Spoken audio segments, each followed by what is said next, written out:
Take a phone and keep my voice away.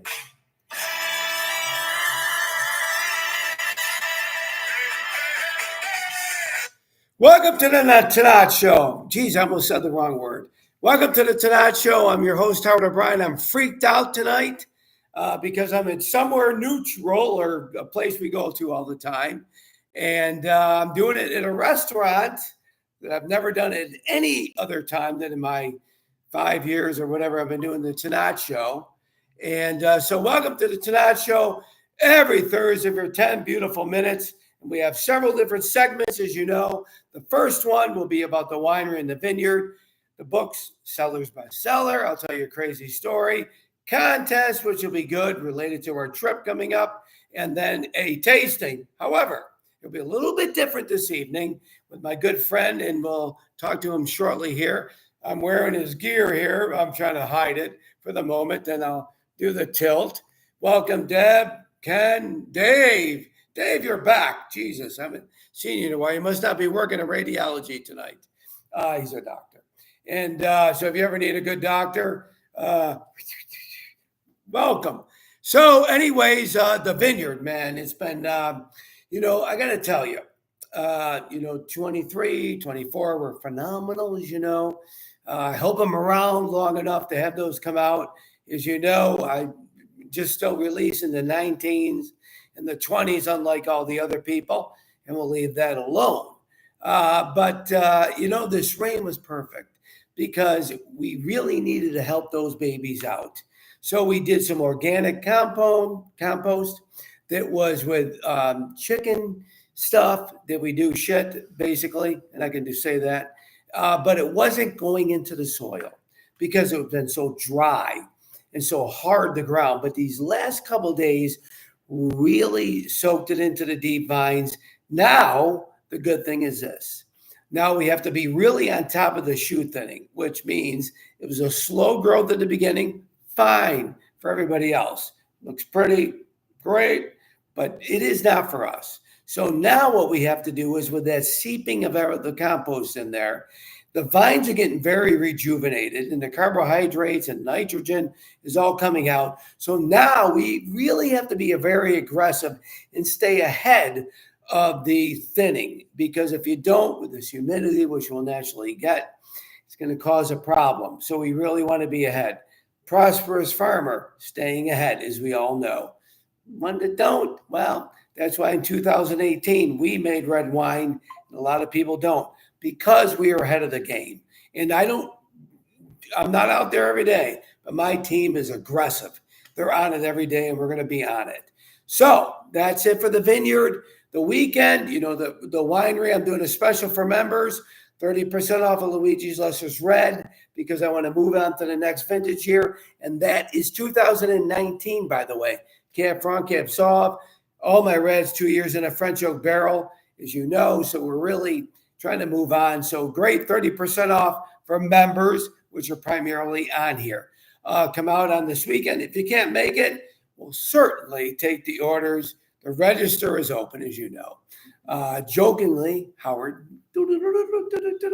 So anyways, for tonight's show, the book, I'm going to tell you a story. Neil doesn't know. Oh, I gave a hint. Neil doesn't know that I do this. I'm writing a book for the Sellers bestseller. And all of you know that. And the craziest shit that happens at the winery, and me, to my staff, some of it I can't tell, some of it I can. So one tonight is, I'm going to talk about Sarah. Who's Sarah? She was just with you last weekend. Her from Pennsylvania. Sarah, how you doing? You know where I am. Dear God, how do you know what I'm? She's smart.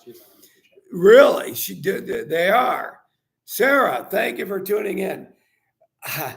I'm going to do the mystery bottle, but I'm going to do it. Neil's going to do it. Dear God, you are a very smart young lady. I'm going to give you a Howard's heart. How's your family doing? How's your family doing? You did. I know. I was trying to interrupt Neil. We commented a little bit. You probably picked up on that one. But you got a great palate. How's your parents doing? Sarah. Good. Are they watching? They usually chime in. Good. Laughing out loud. Good. Anyways, we're going to do that in a minute, Sarah. You can't guess. Yes, just finish my. Okay. She said Knowles, but you mean Neil. Yes. Yeah, I know that. Yep, my dad, and say hi. Tell him I said hi. Tell him I said hi, please. God bless. Where was I? About to tell a story. The story. Dear God, Sarah, you confused me. Thank God. So it's related to this time of year, a couple of years ago. This woman came in, and I noticed her camera. It was a very large. It was a professional Canon camera. I mean, the lens was huge. You don't see many of those anymore. Had it around. I don't know if she's taking pictures or not. It didn't matter. She was with some people. And I know those cameras are very expensive. It's not your iPhone. It's not the portable ones. It's not even the little ones. But this thing was professional, the lenses and everything. So didn't think anything of it. Didn't even talk to the woman. Busy. I'm sure she did a tasting and so forth. And then one of my staff later in the day, when we're closing, goes, Howard, that woman left the camera. And I go, the camera that was like the size of a tractor trailer? She goes, yeah. I go, really? Okay, I'll put it in my safe area, which I do. And didn't think about it, really. 30 days goes by. One of my staff members goes, hey, they wanted her to come and get a camera. I go, frankly, she never did. Another 60 days now. So I go, I don't know the woman. So I went up and, you can pull out the film. Now it's not like, Fuji or whatever I don't even know the film anymore, Kodak. But it's, and I'm putting on my computer looking for license plates, somebody I knew, anything. And there was nothing. But she had 3,000 pictures. Now, you would think of her family, she had 3,000 pictures, that she would have come back after 60 days. No. So 90 days goes by. And normally, what's the rule of thumb? The rule of thumb is you leave a shirt, dry cleaner's gone after 30 days. You go to a restaurant, you leave something 30 days, traditionally it's gone. So, I'm a nice guy most of the time, but sometimes I'm not. And but I left it for that long. So now we're at 90 days, more than that. And I said, heck with it. Me and Judy are going to London and France. She wanted to see her Chelsea team play in Stamford Bridge. Judy goes, what about that camera? I go, well, honey, we got it. So I went and bought the batteries. We didn't have anything. Batteries, the case, and the film. Right over in England, Paris, everywhere. Everywhere. Of course, my senior taster calls me and goes, texts me and goes, Howard, the woman's here looking for her camera, memory card. What? Looking for her camera after 120 days. Yes, tell her I'm out of town. It's in my safe. Sure enough, get back. I call her. Said, ma'am, we got your camera. I was overseas. We got everything. And I, switched everything up. And we did. I said, ma'am, this has been 120 days. 120 days. Dear God. And I said, 30 days, most people are, moved on. But I've saved it because I've seen family pictures and all that stuff. I told her I went and looked. She goes, I'll be out Friday. Well, Friday comes. Nothing. Another month goes by. Another month. I'm done. I was going to give it to my staff for a contest.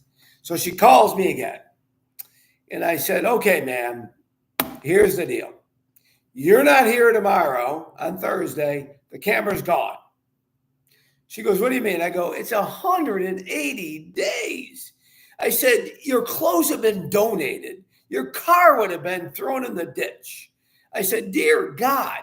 I said, well, I'm a lawyer. I go, you know what? In my life, I've dealt with a lot of lawyers, and I don't care about lawyers because you have no rights right now.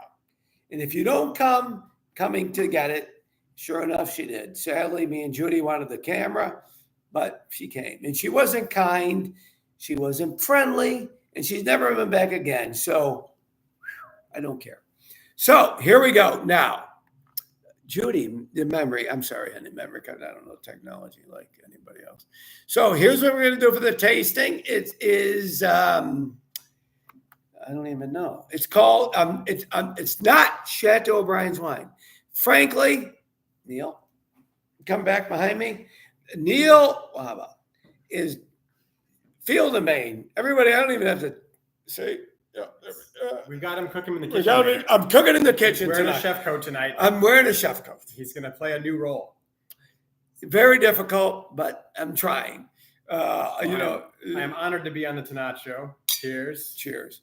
Neil is a good friend of mine. Loves we come here all the time socially, not for just, the collaboration, carrying my wine or not carrying my wine, but with me and Judy love coming here. We love Neil. We love Julie. We love the team here. We know everybody here. And I always refer this place, and this is what it's about, collaboration of life and, field and farm to table and field and all that stuff. It's all a collaboration. And, Neil's much younger than me. I don't know how much longer I'm going to be doing this, but Howard will be. How long have all of you heard that? Exactly. But cheers, Neil. For many more years. Yeah. So, Neil, you take over. I don't even know what the wine is, so you got to describe it, my man. You're going to help me taste it. Okay. So when you do a mystery wine blind tasting, as some of you already on this channel have done, even this evening, this wine, you're looking at a couple things, right? Right off the bat, you're going to look at it, and you know a number of things about the wine already just by looking at it. It's red. It's not white. So it's not a white wine. Very good. You're already halfway there. You've just eliminated most of the world. The process of blind tasting is about eliminating what it is or what it's not first. I want to try to keep working Tannat in there. What it's not, Tannat, play on words. So it's red. You swirl it. You look at it quickly. What forms at the rim and then what drops. The tears form and then they form legs. They're giving you an indication of viscosity of the wine. And then you smell it. And as you smell it, you're always looking for a few things: fruit, earth, and wood. So what do you smell? What do you smell, Howard? Any fruit? Any earth? Any wood? I definitely get some wood, but I get some little cherry wood. For sure. Cherry. And there's some spice here. Yeah. And there's some earthy notes. And then what you're going to do is taste the wine, and you're going to see if you can verify what you've smelled. Maybe a little turmeric. Yeah. Actually. Coriander too, right? Yeah. Which is interesting. For me, there's a little soy note, like a plum sauce that you might put in your pho. Yep. Have I had this wine before? No. But this is in your wheelhouse. It is. Yeah. We profile people in the world of wine, certainly in a restaurant, as we try to get to know people's palates. And Howard has this way of walking in and indicating how sales have gone that week. And he'll tell me about the profile of the week and say, it's been a really good week. And that means there's a certain profile of wine he's looking for. If he says the week was or the weekend, it was a rainy day and we've been a little slower, there's a different type of wine he's looking for. And so let me tell that story, actually. Sure. That's very good. So in my days before the winery, as I told Judy, before I had money, now I own a winery, and you know what that means. So when I was overseas at many different places, and I used to take my big clients, and I was with my best friend I'm going to see next week in France, Frank Liboucher. We used to go to Benoit, Benoit in Paris, like the Little Inn. And I used to take clients there, and I'm not bragging, please. I'm not. I'm just trying to give an experience of my wine. And Neil brought it up. And my good friend Jacques, which was one of the first 100 sommeliers, he's retired. Unfortunately, he's passed away. He said, Howard, you come in here all the time with these big clients, and you spend so much money. And everybody that comes in that door will spend tons of money. But challenge me. And I said, really? What do you mean by that? He goes, challenge me. And I do it all the time, and I do it here. Yeah. Mine's a little different with Neil for a couple of reasons. But I told the Kabiskis this, and I told the Riveras this. Sorry, my Ring doorbell, North Carolina. Everybody can do the ping pong, the menu. Oh, price, bottle, price, bottle, price, bottle, price, bottle. But I challenged, and I do it every time I go. You pick out the wine that you want in the way of red or white, and you pick your price points. It puts the onus not on the menu. It puts the onus on somebody like Neil that knows wine back and forth. And most of the time, correct me if I'm wrong, even at the other restaurants that I do this to, they bring me wine that's not on the menu. A lot of times that can be the case, right? Yeah. You have a special bottle or two that have either just made their way on the list, or that you may have taken off, or that you were just kind of toying with. And knowing you as we have now, I mean, you've been here hundreds of times. And so the quality of your palate, what you're looking for in a given note, but you're always very helpful to say, and it's extremely helpful from the guest perspective for a guest to walk into a restaurant and say, I want to spend X amount of dollars and I like this type of wine. And a good sommelier, a good wine steward should ask you a few more questions to kind of get a general sense of what you're looking for, to see whether or not you really want to pair something specifically and have a pairing experience, or whether you want to have a wonderful dining experience with a wine that you like and a profile that you can at least help to kind of sketch out, that they can pull out more from you. And then giving a price point is extremely important. So a great list should have a variety of options at a certain price point. And so it's easiest and it's most fun. And that's, I think, what your friend, the sommelier, was referring to. Like, challenge me, say, I want a bold red wine with a little bit of herbal characteristic, a great amount of acidity at $75. And then they have to go find something for you. That's right. And you're not saying, I want to have California Cabernet at X price point. You're saying, this is what I enjoy. Show me something. That's right. And I might bring you California Cabernet. I might bring you this, which we'll get to in just a second. So that opens you up to having a new experience, one maybe you already had, but you don't know, and has an exchange that happens then, and that builds a rapport. And that rapport, if you repeat in that restaurant, is only one that the professional will build upon, because it's more fun. It's a lot of fun. And there's two things here. A restaurant has distribution is key. So restaurants have an on-premise license, so they get smaller allocations. So somebody at a store, you're not going to get these wines because they're limited on what they do. So the opportunity is at a restaurant that has fine wine, or a good sommelier like Neil, or an owner like Neil, or somebody that's diligent like Neil. And there's other ones too, but we're here tonight, so I'm going to do this. Yes. The other part is this. I go to a restaurant to eat something I can't make at home. I also go to a restaurant for wine that I can't buy at a store and can't get other places. That's the benefit of a restaurant. A lot of people forget that part of it. You go to a restaurant because you can't cook that at home. You go to a restaurant and get wine or a drink that you can't make at your house. That's what you got to do. Cheers to that. That's what you got to do. Yeah. And Brian, yes, Field and Maine is 15 minutes from the winery. Yes.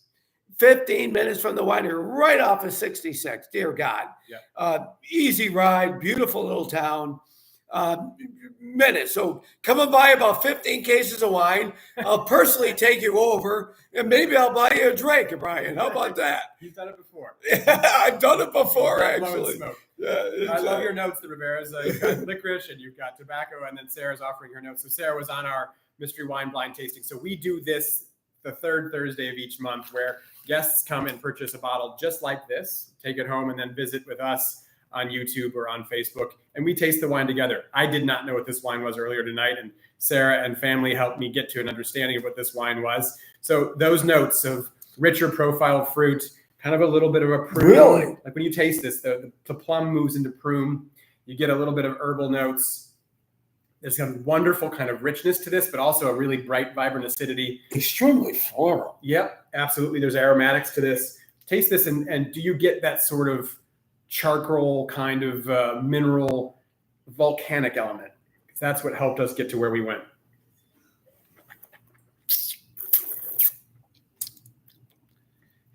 Yeah. Southern Italy. So this wine is a grape called Negro Amaro. No, I would have never guessed it. The dark bitter is how that translates, right? And so the dark bitter grape comes from a region in Puglia called Salento. And Negro Amaro gives you richness, a little bit of moderate to light tannin. This is a really lovely bottling from 23, so it's youthful. It's still very young. Very youthful. Ages extremely well. There's some corollaries to Tannat here. A little bit higher acid, some texture, some richness, some darker fruit to go with a little bit of that cherry note on the nose. Not the same wine, of course, but it is a fun corollary to play with. And so one that we tasted this evening by way of our mystery wine tasting, and pleased to pour a little taste of it for you, because as I was trying it tonight, I was thinking you might if they would like to purchase that, is there a way I could solidify that with them? Sure. So if you do like any, I'll certainly speak with Neil about pricing factors. You can order it through me, and then you can come and pick it up at the winery if you'd like to. If anybody's interested, anyways. Cheers. Yeah. Cheers. Cheers, sir. Thank you for having me on the Tannat Show. Yeah, I've never done it before, so I don't know what the hell I'm doing, but what the heck. Either. That's the fun part about the Tannat Show, right? Exactly. You never know. There we go. Okay, the contest before Neil leaves, and I'll let everybody go. Because, by the way, it is a special day for me. My wife, my beautiful wife, Judy, is down in the restaurant, actually, by herself, but probably not by herself, because people know her here. Wishing her happy birthday. She turns, I'm not telling you the date, because no, I can't do that. I've learned that in my She's professionally forever young. She's professionally young, 25 or so. And she's here waiting for me to come down. She's not commented yet, which I'm surprised. She has, actually. But it's her birthday. Please wish her happy birthday. Beautiful woman. Always, supporting of me and the winery. What you did there. Me neither, Neil. Dear God. Beyond a fine bottle of wine. Dear God. But anyways, honey, I'll be down there in a minute. And everybody, please. So the contest. So here's what we're going to do. It's a little different. So follow me, please. Please follow me. Mark, Delmar, and Joanne will be covering the winery from the 18th till June 1st. So, thank you, Judy. I'm going to be in a couple different places. And every time I post a picture on Facebook, so you better be on my Facebook, if you can tell me where I am, you will win a bottle of Tannat, the 2021, which, is not on the menu right now. However, me and Judy have to go back to Uruguay, in January, because that was selected as the best Tannat in the world in the international Tannat competition like the 2012 was. No winery got mentioned in the United States. A Bolivian Tannat came very close to me, they told me. So we have to go back for the award ceremony at that point. They don't like when I win, because I won in 12. My good friends from the Corral brothers, they laugh when I talk to them because they haven't been in the last finals, but we use the same consultant in Evil Paws. But my good friend in Alan from Chet de Montreux from Mandarin region reached out to me the other day. He's a very good friend of mine, and I'm beyond honored he puts me in his category because he is legendary for Tannat. From the southwest part of France, the Mandarin region, extremely difficult to get here. He wants to do something at the winery, and when he does, I want to try to get him to come to Field of Maine as well to do a special thing. He's never done anything in the United States. It would be great to have him come and compare. It's not a comparison, it's a collaboration. Just to enjoy, because nobody will experience what he has done with Tannat, with the Uruguayans. And if I ever can do this, get the Corral brothers together in the United States, which I almost did once with Alan, it would be great because nobody's done it. But I'm going to try my best before I move into another part of my world, which I keep, Neil, you know what I mean? I don't know. I keep saying it, but you know what I mean? Well, make that happen. Make it happen. But I would love to do that, and I'm going to try my best to do it. I'll get close. But anybody, so wherever I am, I post where I am, if you can guess. But you got to go to the winery and write it on a piece of paper. My team will date it and mark the time. They'll put it on my desk. Wherever I'm in, you win a bottle of Tannat. All three of you can win. You can win 3 Tannats. So watch and follow me. Ken, get back the kitchen. Oh, exactly, Ken. I need to cook the shit. Yes. Not the shit, the good stuff. You know what I mean? But anybody, God bless and drink Tannat. Thank you, Neil. More Tannat for everyone. Exactly right. Cheers. Absolutely. Thanks for coming, Robert. Appreciate it. My pleasure. Do this all the time. Me on.